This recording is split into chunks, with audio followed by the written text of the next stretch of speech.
లోకేష్ గారిని ఓడించడానికి సంచల రామకృష్ణారెడ్డి గారిని వైసీపీ నేతలు పెద్ద ఎత్తున కుయుక్తులు చేస్తారు. దాని మీద మీరేమంటారు? వాళ్ళు ఎన్ని చేసినా సరే వాళ్ళకి ఓట్లు పడే పరిస్థితి అయితే లేదండి. మంగళగిరిలో ఏంటి ఇంకో విషయం ఏంటంటే సజ్జల కాదు, జగన్మోహన్ రెడ్డి వచ్చి అక్కడ నిలబడ్డా సరే ఏంటి లోకేష్కే ఓట్లు వేస్తారు తప్ప ఎవరికి వాళ్ళకైతే ఓట్లు పడే పరిస్థితి అయితే లేదు. ఇవాళ సార్ జగన్మోహన్ రెడ్డి గారు పదే పదే చెప్తాను 175 175 కాదండి. వాళ్ళు ఫస్ట్ పార్టీ పెట్టినప్పుడు 18 17 గెలుచుకున్నారుగా, అవి గెలుచుకోమనండి, అవి గెలుచుకొని చూపించమనండి, చూపిద్దామండి. అది జగన్మోహన్ రెడ్డి గారు ఎక్కడికి వెళ్ళినా జాబ్ క్యాలెండర్ విడుదల చేశాను, 2 లక్షలు యాడ్ చేశాడండి, 2,30,000 ఉద్యోగాలు ఇచ్చాను అంటున్నారు. ఎక్కడ ఇచ్చారండి? చూపించమనండి. అందరికీ నష్టమేనండి జగన్మోహన్ రెడ్డి రావటం వలన. ఇంకో విషయం ఏంటంటే జాబ్ క్యాలెండర్ చేశానన్నాడు. ఏదో ఒకసారి జాబ్ క్యాలెండర్ చేస్తే నిరుద్యోగులు ఎందుకున్నారండి మన రాష్ట్రంలో ఎంతమంది? పలానా జాబ్ ఇచ్చానని చూపించమనండి. ఈ డబ్బులు ఇచ్చి జనాన్ని చెడగొడుతున్నాడు. పిల్లలంతా పాడైపోతున్నారు, చదువుకునే వాళ్ళు కూడా పాడైపోతున్నారు, తల్లిదండ్రుల మీద పడుతున్నారు. ఆ డబ్బులు ఇస్తాం, ఇటు పిల్లలు ఇవన్నీ మాకు డిగ్రీ చేసిన వాళ్ళకి ఇంటర్ చేసిన వాళ్ళకి జగనన్న డబ్బులు ఇస్తున్నాడు, ఆ డబ్బులు మా అయ్యి అదేం తల్లిదండ్రులను కూడా ఎదురెత్తున్నారు. అంతకుముందు గవర్నమెంట్లు ఇలాంటివి లేవు, చక్కగా పిల్లలు మాట విన్నారు. ఇప్పుడు వాళ్ళ ఇష్టారాజ్యం అయిపోతుంది. ఏదైనా చేస్తే ఏమైనా చేసుకుంటారని భయం తల్లిదండ్రులకి. అప్పుడు 4 3 పిల్లలు ఉండేవాళ్ళు ఇప్పుడు ఒకడు 2 ఉంటున్నారు. ఈ డబ్బులు గొడవలో అందరినీ ఎదురెత్తున్నారు, దేనికైనా పాలు పడుతున్నారు. అంటే సంక్షేమ పథకాలు ఇస్తున్నాను, నా సంక్షేమ పథకాలు నన్ను గెలిపిస్తాయని జగన్మోహన్ రెడ్డి గారు పదే పదే చెప్తున్నారు. మీరేమంటారు?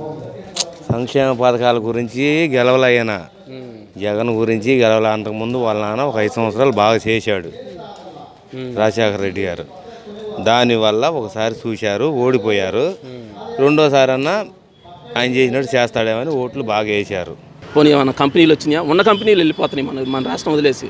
వాటిని నిలబెట్టమనండి, చూద్దామండి. కంపెనీలు వెళ్ళిపోవటమే కాకుండా ఏంటి వీళ్ళు తీసుకొచ్చింది ఏమీ లేదు. ఎందుకంటే గవర్నమెంట్ అయితే బాగలేదండి, నాకు నచ్చలేదు. అదే వచ్చిన నవరత్నాల హామీలను అమలు చేశాడంటారా? ఎవరికో వచ్చినాయండి, ఏంది అక్కడక్కడ వచ్చినాయి, అందరికైతే రాలేదండి. అది కాకుండా ఇప్పుడు ఉన్నారండి బీటెక్ చదువుతున్న పిల్లలు ఉన్నారు, జేవిడి ఇలాంటివన్నీ చాలా బట్టి ఆపేశారు. ఎవరికో ఎందుకు, నాకే ఆపేశారు జేవిడి. అంటే వైజాగ్లో పెద్ద సమ్మిట్ ఏర్పాటు చేసిన లక్షల్లో కంపెనీలు అసలు కోట్లలో పెట్టుబడులు పెడుతున్నామని అంటున్నారు. అవన్నీ పేపర్లో చూపిస్తారండి, అంతేనండి. ఎక్కడి నుంచి వచ్చినాయి చూపించమనండి. ఇప్పుడు పేపర్ మీద వాళ్ళు టీవీలో డబ్బా కొట్టుకోవటం కాదు, అది నిజంగా జనాలు చెప్పాలి ఆ మాటలు. అది నిజంగా వచ్చినాయి ఏంటి అని చూపించాలి కదా, చూపించే పరిస్థితి లేదు కదా ఇప్పుడు. ఎందుకంటే ఒక మాటలు చెప్తే అవదండి, అది పక్కగా చూపించాలి. నేను 10 మందికి ఉద్యోగం ఇచ్చా, ఏరండి చెప్పండి. లోకేష్ గారికి వెళ్తేనే బాగుంటుందని అందరూ అనుకుంటున్నారు. లోకేష్ గారికి ఎందుకు కొట్టాలనుకుంటున్నారు? ఎందుకంటే ఇక్కడేమో అన్ని రాజధానులు అన్నీ ఒప్పుకొని కూడా ప్రతిపక్షంలో ఉన్నప్పుడు జగన్మోహన్ రెడ్డి ఒప్పుకొని కూడా ఇప్పుడు కావాలని అంతా చేయలేక అటు ఇటు 3 రాజధానులను చీల్చి ఇక్కడ జనాన్ని బాగా ఇబ్బందులు పెట్టేది కాక అన్ని పథకాలు అన్నాడు కానీ బటన్ నొక్కుతున్నాడు కానీ కొంతమంది పడతలేదు. పడినోడు సంతోషంగా ఉన్నాడు, పడినోడేమో ఈసారి టిప్పులో పడుతున్నాయి అంటున్నారు. మన చివరిలో కూడా మోడీ గారు నొక్కినా తెల్లారే నొక్కాడు. మోడీ గారు 2 పడినాయి, ఈయన 2 పడలా. డోక్రా వాళ్ళకి ఎప్పుడు నుంచి రెడీ చేసుకోండి అన్నాడు. ఈ చివరి దశలో మన పైసా కూడా ఇలా 18 ఏళ్ళు కూడా మీకు పడిపోయినాయి అది ఇది అన్నాడు, ఏం పడలేదు. సార్ మంగళగిరి నియోజకవర్గం అభివృద్ధి జరిగేయాలంటే ఎవరు వస్తే బాగుంటుంది? అభివృద్ధి చేయాలంటే అభివృద్ధి వీళ్ళు చేయలేకపోతున్నారుగా. ఉండ కాసిని వాళ్ళకి 10 వాళ్ళకి 5 వేసుకుంటూ పోతున్నారు, మరి అభివృద్ధి లేదు. సార్ ఇప్పుడు మద్యపాన నిషేధం చేసి ఎలక్షన్కి వెళ్తాను, లేకపోతే ఎలక్షన్కి వెళ్ళను అన్నారు, ఓట్లు అడుగుతాను అన్నారు. ఈరోజు మద్యపాన నిషేధం అయిందంట. మద్యపానం అవ్వదు, వచ్చే ఆదాయం అదైతే ఇంక ఎట్ట చేస్తారు? అది ఇప్పుడు అది ఉంటేనే కదా రాష్ట్రానికి కొంచెం రూపాయి వస్తుంది, వచ్చి ఖర్చు పెట్టుకుంటాం. మద్యపానం చేస్తే అసలు పనికిరాదు కదా. మద్యపానంలో కూడా అంతే తక్కువ రేటు తెచ్చి పెంచి రేటుకు అమ్ముకున్నారు, డబల్ మిగులుతున్నాయి. సార్ యువతకు ఉద్యోగాలు వచ్చినాయి అంటారు? ఏడండి ఉద్యోగాలు అయితే ఎంప్లాయీస్ స్ట్రైక్లు ఎందుకు చేస్తారు? చివరిలో నోటిఫికేషన్ ఇచ్చారు, మేము ఏం చేయాలని వాళ్ళు అల్లాడుతున్నారు.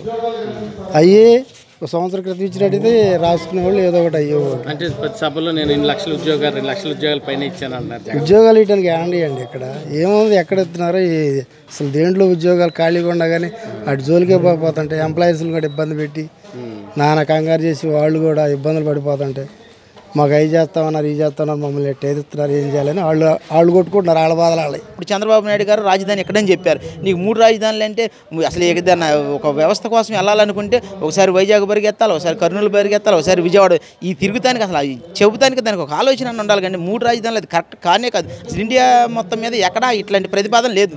సార్ మద్యపాన నిషేధం చేసి నేను ఎలక్షన్కి వెళ్తాను అని జగన్మోహన్ రెడ్డి గారు చెప్పారు. ఈరోజు మద్యపాన నిషేధం అయిందండి. మద్యపాన నిషేధం పూర్తిగా పాతవి పోయి కొత్త బ్రాండ్లు వచ్చినాయి అన్నీ. ఇక ఏది కావాలన్నా కానీ పేరు అడగటం లేదు. 135, 155, 200 అనుకోవటమే. బ్రాండ్లు లేవు. ఇదివరకు బ్రాండ్లు ఉండే ఆయన ఉన్నప్పుడు, ఆ బ్రాండ్లు లేవు ఇప్పుడు అన్నీ. ఇక 155, 130 అనుకోవటమే. సార్ ఇప్పుడు కరెంటు ఛార్జీలు నేను చంద్రబాబు నాయుడు గారు పెంచాను, నేను పెంచనని ఎలక్షన్ అప్పుడు చెప్పారు. ఈరోజు ఏమో కరెంట్ ఛార్జీలు ఎలా ఉన్నాయి? కరెంట్ ఛార్జీలు మాకు ఇదివరకు 400, 320 రూపాయలు వచ్చేదండి. ఇవాళ ఇంటికాడ బిల్లు చూస్తే 650 రూపాయలు వచ్చిందండి. మరి ఎవరు పెంచినట్టు? చంద్రబాబు నాయుడు గారు అధికారంలో లేరు, ఆయన ఎట్ట పెంచుతాడు? పెంచింది జగన్మోహన్ రెడ్డి పరిపాలనే కదా.